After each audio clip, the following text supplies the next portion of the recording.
Warahmatullahi wabarakatuh. Saya Rizka Antariksa dengan NIM 60300121013. Di sini saya akan menjelaskan mengenai sintesis protein pada bakteri. Nah, sintesis protein adalah proses 3 langkah termasuk pemanjangan inisiasi dan terminasi.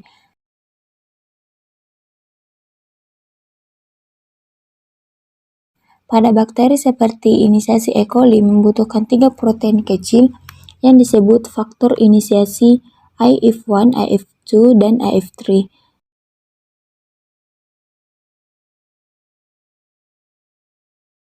Sebagai salah satu tRNA pertama mRNA dan subunit ribosom kecil, IF3 dengan mudah berikatan dengan subunit ribosom kecil dan kehadirannya menghalangi subunit besar dan kecil dari asosiasi prematur. IF3 memfasilitasi pengikatan mRNA ke subunit kecil ribosom. Pengikatan terjadi hanya 4 hingga 8 basa di hulu dari awal AUG, di mana urutan konsensus yang disebut urutan bersinar Dalgarno di mRNA anil di dekat akhir RNA ribosom di subunit ribosom kecil. IF1 berikatan dengan subunit kecil di lokasi yang disebut situs A, di mana tRNA yang masuk biasanya mengikat tRNA pertama disebut tRNA metavanal formal, sehingga memasuki situs lain yang disebut situs P.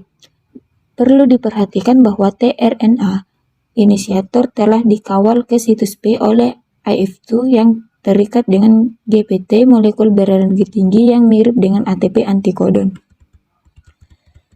tRNA komplementer dengan kodon star pada AUG. Setelah tRNA inisiator berada di tempat IF3 dilepaskan, dengan hilangnya IF3, subunit dapat berlabuh pada subunit docking.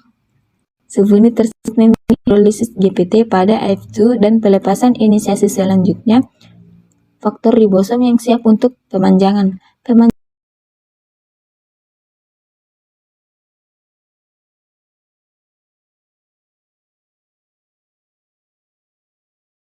Pemanjangan melibatkan pengulangan 3 langkah pertama.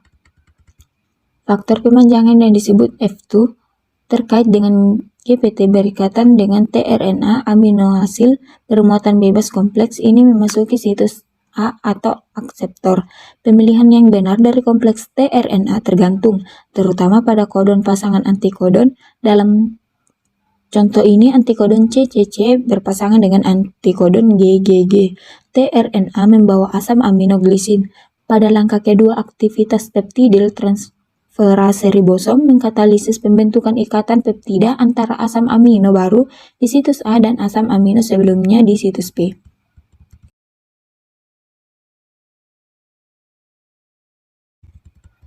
Secara bersamaan, GPT dihidrolisis dan EF2 GDP yang dihasilkan dikeluarkan. Langkah ketiga disebut translokasi yang merupakan faktor pemanjangan yang disebut EFG terkait dengan GPT berikatan dengan ribosom GPT dihidrolisis memberikan energi untuk menggerakkan subunit 50-an dan 30-an ke depan satu kodon manuver.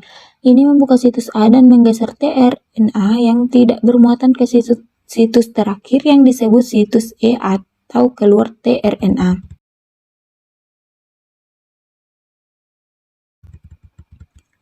Asal amino berikutnya yang memasuki situs A menciptakan perubahan konformasi di ribosom yang telegraf lewat ke sisi timur dan dikeluarkan tRNA yang tidak bermuatan. Langkah-langkah perpanjangan ini berulang sepanjang mRNA ribosom. Escherichia coli dapat mempercepat melalui langkah-langkah perpanjangan ini yang menghubungkan bersama 16 asam amino per detik. Akhirnya, ribosom tiba di ujung wilayah pengkodean yang ditandai oleh salah satu dari 3 kodon stop atau penghentian kodon.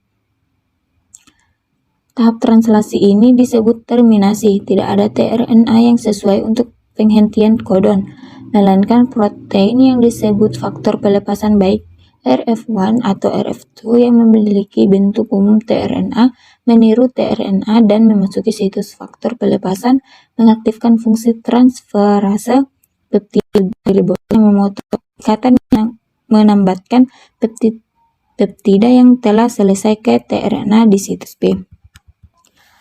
Faktor lain yang disebut RF3 kemudian memicu RF1 atau RF2 untuk meninggalkan ribosom. Akhirnya faktor lain yang disebut faktor daur ulang ribosom atau RRF bersama dengan EFG berikatan di situs dan situs hidrolis GPT yang menyertai pelepasan dua subunit ribosom HF3.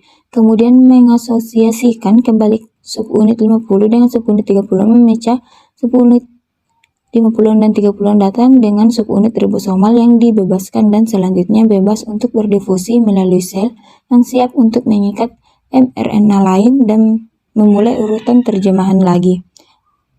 Sekian dari saya. Wassalamualaikum warahmatullahi wabarakatuh.